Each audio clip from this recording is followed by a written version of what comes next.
Friends and welcome back. तो आज नवरात्रि का ये ब्लॉग मैं लेकर आई हूँ। ये पहले दिन का ब्लॉग है और ये जवारे मैंने एक दिन पहले बो दिए थे।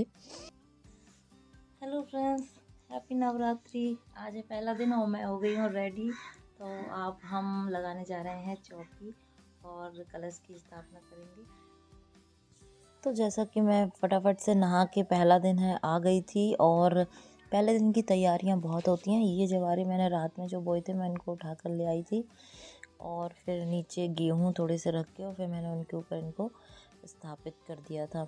इसके बाद चौकी की स्थापना की, लाल कपड़ा बिछाया और कलश की स्थापना की। अब मैं तैयारी करी थी। सबसे पहले मैंने गणपति जी स्नान वगैरह करवा के विराजमान कर दिए थे। पहले तो गणपति जी ही पूजे जाएंगे। कोई भी शुभ काम हो तो हम गणपति जी की पूजन करते हैं।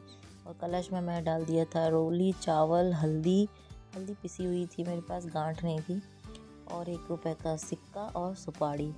ये सब करने के बाद फिर आम के तो सुंदर सुंदर ताजे पल्लव आते हैं इस समय, तो वो मैंने रखे और फिर एक श्रीफल रखने के बाद में वो कलश की स्थापना मैंने कर दी थी उसमें स्वस्तिक बनाकर।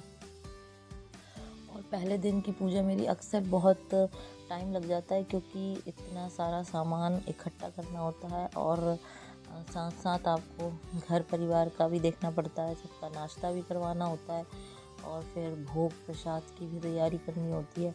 तो मेरा तो जैसे पहले दिन तो व्रत ही होता है, तो मैंने अपना फिर व्रत का भी बनाया था, वही माता को भी भोग लगाना था। और फिर ये मैं कलश की स्थापना के लिए अष्टदल बना रही थी चावल से, और चावल से अष्टदल मैं इनको फिर स्थापित कर दूँगी। फिर माता रानी की जब तक चौकी ना लगाओ नवरात्रि अधूरे अधूरे से लगते हैं। तो यहाँ पर मैंने पूरी तैयारी कर ली थी। तो अब तक मेरी सारी पूजा की तैयारी हो चुकी है और पूजा की तैयारी करने में बहुत टाइम लगता है, सारी चीज़ें एक जगह इकट्ठा करना। तो बस अब मेरा पैरों में आलता लगाना रह गया है, तो मैं वो लगाऊंगी। मैं माता के पैरों में लगाऊंगी।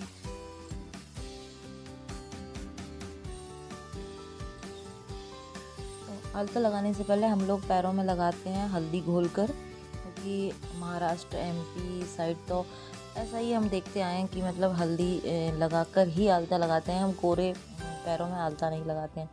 तो हल्दी लगाकर ये मैं आलता लगा रही थी। आप लोग मुझे बताइएगा, आप लोगों के यहाँ कैसे आलता लगाते हैं? हल्दी लगाकर ही लगाते हैं या ऐसे ही लगाते हैं? तो आलता वगैरह लगाने के बाद मैं फाइनली मैं आ गई थी चौकी पर।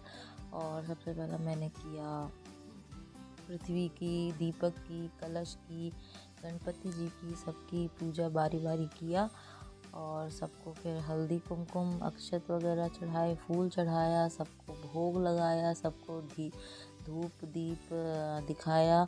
और इसके बाद में फाइनली फिर मैं माता की पूजा करने के लिए आ गई थी। माता की पूजा करने के बाद में फिर मैं उनको भोग लगाती हूँ। इसके बाद में मैं अपने कुछ दुर्गा चालीसा वगैरह और भी छोटे छोटे दुर्गा सप्तशती के कुछ मंत्र वगैरह इस तरह से मैं पूरा पाठ करती हूँ। उसके बाद हम लोग लास्ट में फिर हवन करते हैं। तो गणपति जी को दूर्वा और गुड़हल का फूल चढ़ा दिया था। थोड़ा माता को लौंग और ड्राई फ्रूट्स का भोग भी मैं लेकर आई थी और बहुत सारे फ्रूट्स भी मैं भोग के लिए लेकर आई थी। और मैंने साबूदाने की खिचड़ी भी बनाई थी माता रानी के लिए। और जवारे का पूजन भी करते हैं, तो ये जवारे मैंने भिगोकर एक रात पहले बोए थे। और कहीं कहीं पर सप्त अनाज भी बोया जाता है, बट मैंने इसमें 2 अनाज बोया था, एक गेहूँ और एक जौ। उनको भिगा के रख दिया था, फिर उसके बाद में मैंने मिट्टी में इन्हें बो दिया था। और माता रानी को फिर चुनरी उड़ाऊँगी मतलब।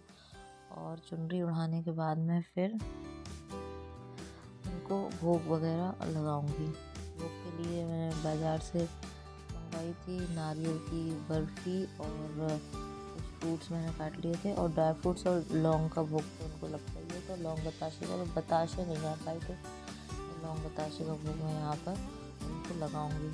चुनरी वगैरह पहनाने के बाद में पूरी चौकी पर इतना सुंदर लगने लगता है सब कुछ, है ना। मुझे तो चौकी वगैरह को सजाने का बहुत शौक़ है, लेकिन इस बार तो बहुत ज़्यादा मैं कुछ कर नहीं पाई। फिर मैंने बाकी की चौकी जो है वो फूलों से ही सजा दी थी। मेरे सामने सारी तरफ अच्छे से फूल लगा दिए थे और माता की पूजा करके नवरात्रि में कितना सुकून मिलता है, बहुत अच्छा लगता है। हम कहीं ना कहीं ईश्वर से कनेक्ट कर पाते हैं और ये मौका होता है हमारे लिए कि हम भगवान से जुड़ सकें। तो ये सब करने में बहुत अच्छा लगता है। और फिर फाइनली माता रानी को भोग वगैरह लगाने के बाद में मैंने किया था फिर पाठ, और उसके बाद में आएगी हवन की बारी। हवन के होने तक मेरे पतिदेव भी नहा धोकर आ जाएंगे, तो फिर हम लोग साथ में ही हवन करेंगे, ऐसा था। और धूप दीप अगरबत्ती सबकी खुशबू जब चारों तरफ माहौल में फैलती है और जो हवन होता है उसकी खुशबू, तो एक अलग ही वाइब्स आती है। मुझे तो बहुत अच्छा लगता है, पूरे घर में उसकी महक होती है, तो ऐसा लगता है कि हाँ नवरात्रि चल रहे हैं।